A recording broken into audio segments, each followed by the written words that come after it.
ಈ ದಿನ ಹೊಳೆಹೊನ್ನೂರು ಠಾಣಾ ವ್ಯಾಪ್ತಿಯಲ್ಲಿ ಬರುವ ಹನುಮಂತಪುರ ಅನ್ನೋ ಒಂದು ಹಳ್ಳಿಯಲ್ಲಿ ಸುರೇಶ್ ಕುಮಾರ್ ಅನ್ನೋ ಒಬ್ಬರು ಪ್ರಾಧ್ಯಾಪಕರು, ಅವರು ಶಿವಮೊಗ್ಗದ ಅಕ್ಷರ ಕಾಲೇಜಲ್ಲಿ ಪ್ರಾಧ್ಯಾಪಕರಾಗಿ ಕೆಲಸ ಮಾಡ್ತಾ ಇದ್ರು.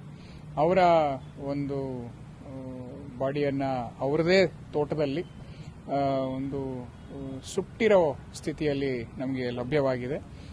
ನಾವು ನಮ್ಮ ERSS 112 ಗಾಡಿ ಹೋದಾಗ ಇನ್ನೂ ಉರಿತಾ ಇತ್ತು ಬಾಡಿ. ಸುತ್ತಮುತ್ತ ಇರುವಂತಹ ಅಲ್ಲಿ ಗರಿಗಳು ಎಲ್ಲ ಕೂಡ ಬೆಂಕಿ ಹತ್ಕೊಂಡಿತ್ತು. ಈ ಒಂದು ಪ್ರಕರಣದ ಸಲುವಾಗಿ ನಾವು ಅದನ್ನು ಒಂದು ಮರ್ಡರ್ ಕೇಸ್ ಆಗಿ ಸದ್ಯಕ್ಕೆ ತಗೊಂಡಿದ್ದೀವಿ. ಪ್ರಾಥಮಿಕ ತನಿಖೆಯಲ್ಲಿ ನಮಗೆ ಬೇರೆ ಏನು ಕಂಡು ಬಂದಿಲ್ಲ, ಆದ್ರೂ ಅದನ್ನು ಕೂಲಂಕುಷವಾಗಿ ಪರಿಶೀಲನೆ ಮಾಡಲು ನಾವು ಈ ಒಂದು ಮರ್ಡರ್ ಪ್ರಕರಣವನ್ನು ದಾಖಲು ಮಾಡಿಕೊಂಡಿದ್ದೀವಿ. ಆಸ್ ಆಫ್ ನೌ ನಮ್ಮ ಇನ್ವೆಸ್ಟಿಗೇಷನ್ ಅನ್ನ ಮುಂದುವರಿಸಿ ಇಲ್ಲಿ ಯಾರ್ಯಾರು ಸಸ್ಪೆಕ್ಟ್ಸ್ ಇದ್ದಾರೆ ಅವ್ರನ್ನೆಲ್ಲ ಒಂದು ರೌಂಡು ಮಾತಾಡಿಸೋದಕ್ಕೆ ನಾನು ಒಂದು ಇನ್ಸ್ಪೆಕ್ಟರ್ ನೇತೃತ್ವದಲ್ಲಿ ಒಂದು ಟೀಮನ್ನು ಮಾಡಿ ಇವಾಗ ಬಂದಿದ್ದೀವಿ. ಆದಷ್ಟು ಬೇಗ ಇದರಲ್ಲಿ ಎಲ್ಲ ರೀತಿಯ ಒಂದು ಬೆಳವಣಿಗೆಯನ್ನು ಫಾಲೋ ಅಪ್ ಮಾಡಿಸಿ ಏನು ಸತ್ಯಾಂಶ ಇದೆ ಅದರ ಬಗ್ಗೆ ಸಂಪೂರ್ಣ ತನಿಖೆಯನ್ನು ನಾವು ನಮ್ಮ ಕಡೆಯಿಂದ ಕೈಗೊಳ್ಳುತ್ತೀವಿ. ಸದ್ಯಕ್ಕೆ ನಮಗೆ ಬೇರೆ ಏನು ಸಿಕ್ಕಿಲ್ಲ. ಅವರ ಮೊಬೈಲ್ ಫೋನ್ ಒಂದು ಸಿಕ್ಕಿದೆ, ಅದನ್ನ ನಾವು ಇವಾಗ ಫೊರೆನ್ಸಿಕ್ಸ್ಗೆ ಕಳಿಸ್ಕೊಡ್ತಾ ಇದ್ದೀವಿ. ಅದರಲ್ಲಿ ಏನಾದ್ರು ಇದೆಯಾ ಅಂತ ನೋಡ್ತೀವಿ. ಅವರು ನಿನ್ನೆ ಬೇರೆ ಒಂದು ಮದುವೆ ಕಾರ್ಯಕ್ರಮಕ್ಕೆ ಹೋಗ್ತೀವಿ ಅಂತ ಹೇಳಿ ಒಂದು 11 ಗಂಟೆ ಹಂಗೆ ಮನೆಯನ್ನ ಬಿಟ್ಟಿದ್ದಾರೆ ಬೆಳಿಗ್ಗೆ. ಈ ಒಂದು ಸ್ಥಿತಿಯಲ್ಲಿ ಬೆಳಿಗ್ಗೆ ಒಂದು 7:30-8 ಗಂಟೆಗೆ ನಮಗೆ ಗಮನಕ್ಕೆ ಬಂದಿದೆ.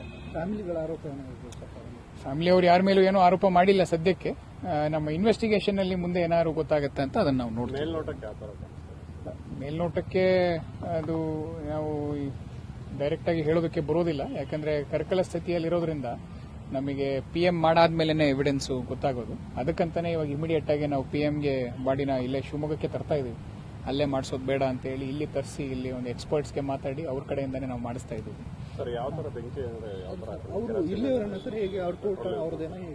ಈಗ ಅವರು ಇಲ್ಲಿಯವರೇ ಇದ್ದು ಇಲ್ಲಿ ಮನೆ ಇಲ್ಲೇ ಇದ್ದು ತೋಟಕ್ಕೆ ಅಲ್ಲಿಗೆ ಹೋಗಿದ್ರು.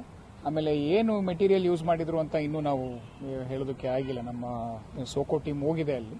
ನಮ್ಮ ಸೋಕೋ ಟೀಮ್ ಅಲ್ಲಿ ಪರಿಶೀಲನೆ ಮಾಡ್ತಾ ಇದೆ. ಸ್ವಂತ ಅವ್ರದೇ ತೋಟದಲ್ಲೇ ಅವ್ರ ಬಾಡಿ ಸಿಕ್ಕಿದ್ದು. ಪಕ್ಕದಲ್ಲೇ ಹೊಂಡ ಇತ್ತು, ಹೊಂಡ ಪಕ್ಕದಲ್ಲಿ ಇವ್ರನ್ನ ಬಾಡಿ ನಮಗೆ ಸಿಕ್ಕಿದೆ. ಬ್ಯಾಗು ಮತ್ತೆ 2 ವೀಲರ್ ಎರಡೂ ಕೂಡ ಅಲ್ಲೇ ಇದೆ. ಅದಕ್ಕೆ ನಾವು ಇದನ್ನ ಒಂದು ಮರ್ಡರ್ ಕೇಸ್ ಆಗಿ ತಗೊಂಡು ಪರಿಶೀಲನೆಯನ್ನ ನಡೆಸಿದ್ದೀವಿ. ಓಕೆನಾ? Thank you ಕಣ್ರಪ್ಪ.